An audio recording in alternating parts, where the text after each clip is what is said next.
प्रिय भाइयों बहनों, आज हम एक ऐसे विषय में बात करने जा रहे हैं जो बहुत ही संवेदनशील और महत्वपूर्ण है। कई लोग सोचते हैं कि गरीबी श्राप और अमीरी परमेश्वर की आशीष है, लेकिन क्या बाइबल सच में ऐसा सिखाती है?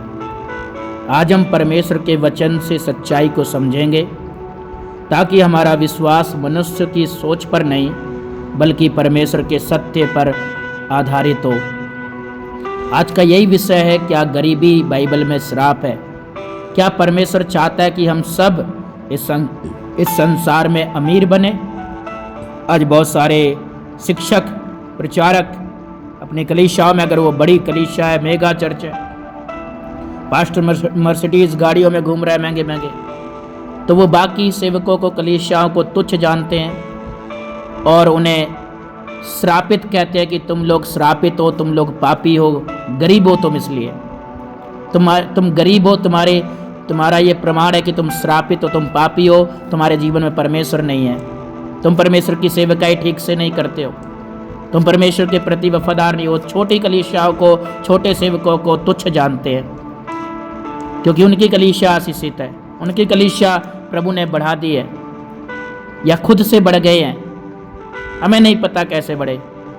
लेकिन आज हम सत्य जानेंगे, क्या बाइबल में गरीबी सच में श्राप है? जो आज बहुत सारे प्रॉस्पेरिटी जो है धनी प्रचारक जो कह रहे हैं कि गरीबी एक श्राप है, एक विश्वासी जो गरीबी में जी रहा है, दास, वो श्रापित है। आज हम बाइबल से सत्य सीखेंगे। सो मेरे प्रियो, पहली बात, क्या गरीबी श्राप है? बाइबल में कुछ स्थानों पर आज्ञा ना मानने के कारण गरीबी का अभाव को बताया गया है कि आज्ञा ना मानने से कुछ जीवन में गलत परिणाम लोगों के आया। जब हम परमेश्वर की आज्ञा के अनुसार नहीं चलते तो कुछ नुकसान हमारा हो सकता है। व्यवस्था वरन 28, 15, 48 में ऐसा लिखा, यदि तू अपने परमेश्वर यहोवा की नहीं सुनेगा तो ये सब श्राप तुझ पर आ जाएंगे। यहाँ गरीबी एक आज्ञा ना मानने का परिणाम हो सकती है। लोग जब प्रभु की आज्ञा को नहीं मानते तो कुछ उनके जीवन में जा सकता है। जब वो प्रभु से दूर हो जाएंगे, वचन पर नहीं चलेंगे, तो शैतान चोरी करने आता है, घात हत्या करने आता है ना। लेकिन यीशु मसीह ने कहा, मैं तुम्हें जीवन देने बहुत आयत का जीवन देने आया हूँ। तो जीवन देने बहुत आयत का जीवन का मतलब वहाँ अमीरी नहीं है, लेकिन एक सही सच्चा जीवन जो परमेश्वर देना चाहते हैं। आशीषित जीवन, आशीषित बाहरी तौर से ही आशीषित नहीं होता व्यक्ति। परमेश्वर में जो आनंदित है, शांति में, पवित्र आत्मा के फल है, वो आशीषित है। बाइबल में लिखा है कि परमेश्वर ने हमें स्वर्गीय वस्तुओं पर, स्वर्गीय सारी आशीषों से हमें आशीषित किया है, ना कि पृथ्वी की। बहुत सारे लोग यही सिखाते हैं ना कि प्रभु ने हमें सब चीज़ों से आशीषित किया है, हम आशीषित हैं, घोषणाएं कर रहे हैं। लेकिन वहाँ लिखा है स्वर्गीय स्थानों में, स्वर्गीय आशीषों में हमें आशीषित किया है, ना कि पृथ्वी की। सो कई बार अगर कोई आज्ञा में नहीं चल रहा है तो कुछ लॉस हो सकता है, लेकिन इसका मतलब ये नहीं है कि वो व्यक्ति श्रापित है। हर गरीब व्यक्ति श्रापित नहीं होता, याद रखना। स्वयं यीशु मसीह ने कहा मत्ती 5:3 में, धन्य है वे जो मन के दीन है या गरीब है, क्योंकि स्वर्ग राज्य उन्हीं का होगा। और देखिए 2 कुरिन्थियों 8:9 में क्या लिखा है, यद्यपि वह धनी था तो भी हमारे लिए कंगाल बन गया। यीशु मसीह स्वयं इस संसार में धनवान नहीं थे, बल्कि साधारण जीवन जिए। उनके माता पिता मरियम, यूसुफ, वो भी कारपेंटर थे, बढ़ई। और यीशु ने एक जगह कहा अपने चेलों से कि मनुष्य के पुत्र को सिर रखने की भी जगह नहीं है। लोमड़ी के भट्ट है, जगह है सब कुछ, लेकिन परमेश्वर के पुत्र, मनुष्य के पुत्र को सिर रखने की भी जगह नहीं है। तो क्या यीशु श्रापित थे, श्राप में जी रहे थे? स्वयं यीशु मसीह धनवान नहीं थे संसार में, यहाँ तक कि लोगों ने उन्हें धनवान बनाने की कोशिश की। लोगों ने उन्हें संसार का राज मुकुट रखने की कोशिश की, राजा बनाने की कोशिश की, और शैतान ने भी इस संसार का सारा धन दौलत शोहरत यीशु मसीह को देने की कोशिश की, लेकिन यीशु ने सबको नकार दिया। और आज हम कह रहे हैं कि धनी अमीरी ही आशीष का प्रमाण है आत्मिकता का, परमेश्वर के राज्य के वारिस होने का? गलत शिक्षा है। यीशु ने इनका त्याग किया। पौलुस कहता है फिलिपियों 4 में, मैं दरिद्र होना भी जानता हूँ और धनवान भी होना जानता हूँ। लेकिन पौलुस ने कैसा जीवन बिताया आप हम सब जानते हैं, कैसा जीवन उसने बिताया है। धनवान होकर नहीं बिताया। मैं दरिद्र, है ना, वो कहता है। और अय्यूब के बारे में हम देखते हैं, धर्मी व्यक्ति भी गरीबी और सुख से गुजरे, फिर भी वह श्रापित नहीं थे, बल्कि परमेश्वर की योजना में थे। अय्यूब धर्मी व्यक्ति था, गरीबी और दुख उसके जीवन में आया, वो गुजरा उस चीज से, लेकिन वो श्रापित नहीं था, वो श्राप में नहीं था, उसे किसी ने श्राप नहीं दिया, लेकिन वो इसकी एक परीक्षा थी। परमेश्वर की एक योजना में था वो अय्यूब, परमेश्वर की ओर से एक परीक्षा थी, वो श्राप नहीं था उसके ऊपर। अय्यूब की पुस्तक हमें दिखाती है कि हर दुख पाप का परिणाम नहीं होता है। कई बार लोगों के जीवन में दुख आ रहा है तो इसका मतलब ये नहीं वो पापी है, श्रापित है। कई लोगों के जीवन में आर्थिक नुकसान आ रहे हैं, घाटे आ रहे हैं, जो है लॉस हो रहा है, या उनके जीवन में जो है गरीबी आ रही है, तो इसका मतलब ये नहीं है वो पापी है, श्रापित है। आज सच्चाई क्या है? गरीबी हमेशा श्राप नहीं है। कई बार ये जीवन की परिस्थिति, परीक्षा या परमेश्वर की योजना का हिस्सा होती है। क्या परमेश्वर चाहता है कि हम सब अमीर बने? कुछ लोग कहते हैं कि परमेश्वर चाहता है कि हर विश्वासी अमीर बने, लेकिन बाइबल संतुलित सच्चाई सिखाती है, ऐसा नहीं है। बाइबल ऐसा नहीं सिखाती कि सब अमीर बने। पहला तीमुथियुस 6:9-10 में क्या लिखा है? जो धनवान होना चाहते हैं भी परीक्षा में पढ़ते हैं और अपने आप को कई प्रकार के दुखों से छलनी कर लेते हैं। जो धन के पीछे भागते हैं, जो धनवान होना चाहते हैं, अपने परीक्षा में पढ़ते हैं और कई दुखों को अपने जीवन में इनवाइट कर लेते हैं। सो धनवानों के लिए दुख है। यहां साफ लिखा है कि धन की लालसा खतरनाक हो सकती है। यीशु ने कहा मत्ती 6:19-21 में, पृथ्वी पर नहीं अपने लिए धन इकट्ठा, तुम पृथ्वी पर अपने लिए धन इकट्ठा ना करो, परंतु स्वर्ग में करो। प्रभु यीशु स्वयं कह रहे हैं तुम पृथ्वी पर अपने लिए धन इकट्ठा ना करो। लेकिन आज के प्रचारक, बहुत सारे प्रोस्पेरिटी प्रीचर्स, हमें अमीर होना है, यहाँ बहुत हमको अमीर होना है, बहुत अमीर होना है भारी तौर से, है ना। वो और लोगों के लिए और कलीसियाओं के लिए आशीष नहीं है, और दूसरों को तुच्छ जानना है, दूसरों को श्रापित मानना, कहना है। सो प्रभु साहब कह रहे तुम पृथ्वी पर धन इकट्ठा ना करो। और एक और मरकुस 10:25 में हम देखते हैं, प्रभु कहता है कि ऊंट का सुई के छेद से निकल जाना आसान है, पर धनवान का परमेश्वर के राज्य में प्रवेश करना कठिन है। जब प्रभु यीशु ने कहा अपना सब कुछ दे दे, बांट दे, दान कर दे, वो मुड़कर चला गया धनी, तब प्रभु कह रहे हैं कि कितना मुश्किल है एक धनी व्यक्ति का स्वर्ग राज्य में प्रवेश करना। सो धन, अमीरी हमें परमेश्वर के राज्य में प्रवेश करने से रोक सकती है। इसलिए प्रभु ने कहा तुम पृथ्वी पर धन इकट्ठा ना करो, तुम पृथ्वी पर अमीर मत बनो, अमीर बनने के लिए सेवा मत करो, अमीर बन के दूसरों को तुच्छ मत जानो। अमीरी है तो प्रभु ने दी है तो उसे तुम देना सीखो, परमेश्वर के राज्य के लिए लगाना सीखो, ना कि ये घमंड के लिए हमको दी गई है।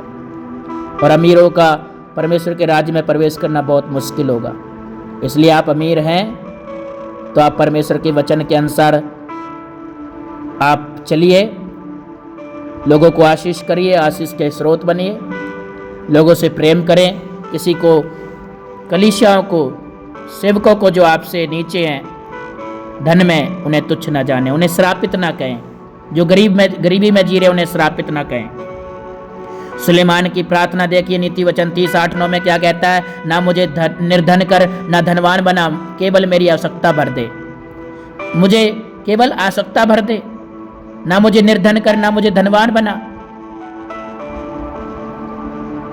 सच्चाई, परमेश्वर का लक्ष्य आपको अमीर बनाना नहीं है, बल्कि आपका हृदय शुद्ध और उद्धार पाना है। परमेश्वर का लक्ष्य, सच्चाई क्या है? आपको अमीर बनाना नहीं है परमेश्वर का उद्देश्य, बल्कि आपका, हमारा हृदय को शुद्ध करना और हमें उद्धार देना है, उद्धार पाना है। यीशु मसीह संसार में हमको धनी बनाने नहीं आए बारी तौर से, लेकिन हमको उद्धार करने आए हैं। जब अमीर जक्कई को हम देखते, जो अमीर था, धनी था, जब यीशु जिंदगी में आया उसके, तब वो कंगाल गरीब हो गया। उसने कहा आधी संपत्ति कंगालों को देता हूं, जिसका लूटा है 4 गुना उन्हें वापस दूंगा। वो तो सारे ही खाली हो गया उसका। वो मसीह के आने से संसार में धनी था, लेकिन मसीह के आने से वो गरीब बन गया। मसीह यीशु को पा करके उसने सब दान कर दिया, सबका लौटा दिया कई गुना। सो मेरे प्रियो, क्योंकि उसने उद्धार पा लिया, यीशु को पा लिया, सो जिसके जीवन में यीशु है वो आशीषित है, वो श्रापित नहीं है। बाहरी प्रोस्पेरिटी, बाहरी धन हमारे आत्मिक लेवल को नहीं परख सकता। लूका 12:15 में लिखा है, मनुष्य का जीवन उसकी संपत्ति की बहुतायत से नहीं होता। मत्ती 6:33 कहता है, पहले तुम परमेश्वर के राज्य और उसके धर्म की खोज करो। मेरे प्रियो, असली आशीष क्या है? शांति है, उद्धार है और परमेश्वर के साथ एक अच्छा संबंध, एक गहरा रिश्ता है। अब्राहम एक धनी व्यक्ति था और हम लाजर के बारे में देखते हैं, जो धनी, और लाजर का उदाहरण परमेश्वर यीशु मसीह दे रहे हैं। लाजर गरीब था, उसकी चौखट पर से खाना गिरा हुआ टुकड़े खाता था अमीर के, और उस अमीर ने कभी लाजर पर ध्यान नहीं दिया। वचन में लिखा है कि उसके घाव को कुत्ते चाटते थे, लेकिन इस अमीर ने कभी उसका इलाज नहीं कराया, कभी इस अमीर ने उसको साथ नहीं बैठाया, उसको अपनाया नहीं, अपना धन उसके साथ नहीं बांटा, अपना खाना उसके साथ नहीं बांटा, और वो उसकी डेयरी पर वो लाजर जो है गरीब व्यक्ति, वो मर गया। लेकिन बाइबल क्या कहती है? वो वही गरीब लाजर स्वर्ग गया अब्राहम की गोद में, और अमीर व्यक्ति कहाँ गया? नरक में जल रहा है, तरस रहा है एक बूंद पाने के लिए। और गरीब लाजर, जो गरीब था, जो जूठन गिरा हुआ खाना खाता था, घाव से भरा हुआ था, कुछ नहीं था उसके पास, कुछ भी नहीं था इस संसार में, यीशु कह रहे वो स्वर्ग में अब्राहम की गोद में गया। और आज के प्रचारक, उनका प्रचार क्या है? प्रभु ने बुद्धि दे। हम देखते हैं ना, लाजर स्वर्ग में गया, अमीर व्यक्ति पीड़ा में पड़ा है। सो अगर आप अमीर हैं, इस बात पर घमंड न करें। आपकी कलीसिया, आप अमीर हैं, आप गाड़ियों में घूम रहे हैं, मर्सिडीज में घूम रहे हैं, बड़ा चर्च है, बड़ा साउंड सिस्टम है, सब कुछ अच्छा है, बड़ा सुंदर चर्च है, घमंड ना करें। परंतु परमेश्वर के राज्य के लिए एक आशीष बने, हर एक का आदर करें, हर एक को प्रेम करें। इसे गरीबी, इसे श्राप ना बोलें। अन्य लोगों को की नज़रों में और दासों को आप श्रापित ना बनाएं, और कलीसियाओं को आप श्रापित ना बनाएं। आज बहुत सारे सोशल मीडिया पर प्रचारक ऐसे ही प्रचार कर रहे हैं, गरीबी श्राप है। नहीं, हर गरीब व्यक्ति श्रापित नहीं होता।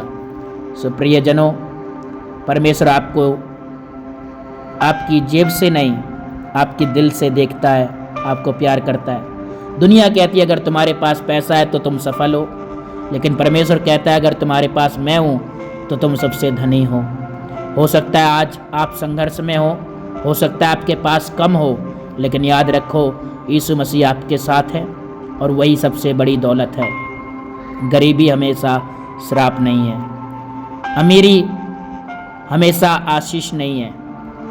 कई बार ये सोचते हैं लोग कि जो पास्टर के पास धन पैसा बहुत है वो आशीष है परमेश्वर की ओर से, वही आशीषित है। लेकिन नहीं, इस संसार में धनी होना आशीष का जो है प्रमाण नहीं है। परमेश्वर का लक्ष्य आपका हमारा हृदय है, हमारा बैंक बैलेंस नहीं है।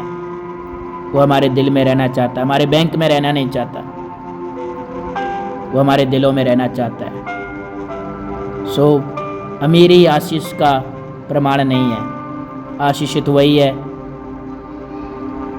जो परमेश्वर के लिए वफादार है, चाहे वो अमीर हो या गरीब हो, जो परमेश्वर के अनुसार चल रहा है, वचन के अनुसार चल रहा है, जिसके अंदर आत्मा के फल है, सच्चाई से वफादारी से सेवा कर रहा है। यीशु भी इस संसार में कुछ भी उनके पास नहीं था। लेकिन क्या यीशु श्रापित थे? आज ये सोचना है। आज से हमें किसी को भी श्रापित नहीं कहना है, प्रभु के लोगों को, खासकर प्रभु के दासों को। वो बहुत सारे पास्टर हैं, वो ईमानदारी से सेवा कर रहे हैं, और जो बेईमानी से, लालच, भूख पैसे की है, वो कुछ भी तरीके अपनाकर अमीर बन जाते हैं थोड़े समय में। लेकिन कई कई पास्टर बूढ़े हो जाते हैं, वो ईमानदारी से हजारों लाखों आत्माओं को अंदर ही अंदर जीतते, उन्हें कोई नहीं जानता। लेकिन आज 1000 लोग इकट्ठे हो गए तो पूरी दुनिया उन्हें जान लेती है। लेकिन एक पास्टर अंदर ही अंदर लाखों लोगों को परमेश्वर का शुभ समाचार सुनाकर स्वर्ग जाता है। असली सवाल ये नहीं है मेरे पास कितना पैसा है, असली सवाल ये है क्या मेरे पास परमेश्वर है। अगर आज आप गरीबी में हैं, हताश मत होइए, आपको परमेश्वर नहीं भूला, वह आपकी परिस्थितियों से बड़ा है। भजन संहिता 34:10 कहता है, जो यहोवा की खोजी है उनको किसी भली वस्तु की घटी नहीं होगी, कभी भूखे नहीं होंगे, परमेश्वर आपको संभालेगा। आज हम प्रार्थना करें, हे पिता, मैं धनी नहीं, तेरा दिल दे, हमें दुनिया की नहीं तेरी इच्छा की भूख दे प्रभु। चाहे हम अमीर हो या गरीब हो, हमेशा हम तेरे करीब हों परमेश्वर, तेरे करीब रहें प्रभु। हम अमीर बनने के लिए सेवा नहीं, लेकिन जो तूने सौंपा है उसे वफादारी से हम कर सके परमेश्वर। हम तेरी सेवा आत्माओं को जीतने के लिए करें, तेरे लिए, तेरे प्रति वफादार रहें। संसार में मेरे पास क्या है क्या नहीं, मैं उसके बारे में नहीं, लेकिन तू मेरे लिए, मेरे अंदर, मेरे साथ प्रतिदिन रहे, यही मेरी प्रार्थना है परमेश्वर। धन्यवाद सब बातों के लिए, यीशु के नाम में, आमीन। प्रभु आप सबको आशीष दे। इस वचन को आप शेयर करें, दूसरों तक पहुंचाएं, ताकि वो भी सत्य जाने। जो गलत बोल रहे हैं और जो सुन रहे हैं, वो सभी परमेश्वर की ओर से आशीष पाएं। वो अच्छा बोलना शुरू करें, दूसरों को अच्छा समझे, और जो अपने आप को गलत बना लिया है, गलत सोच रहे हैं खुद के बारे में दूसरों को सुनकर, वो भी आज सत्य को जाने से शेयर करें। इस चैनल को आप सब्सक्राइब भी करें, ताकि और भी ऐसे सच्चाई, वचनों की गहराई आपको मिलती रहे। और मैं हमेशा सच्चाई लाने के लिए वचन के अनुसार कोशिश करता रहूँगा। जय मसीह की सभी को।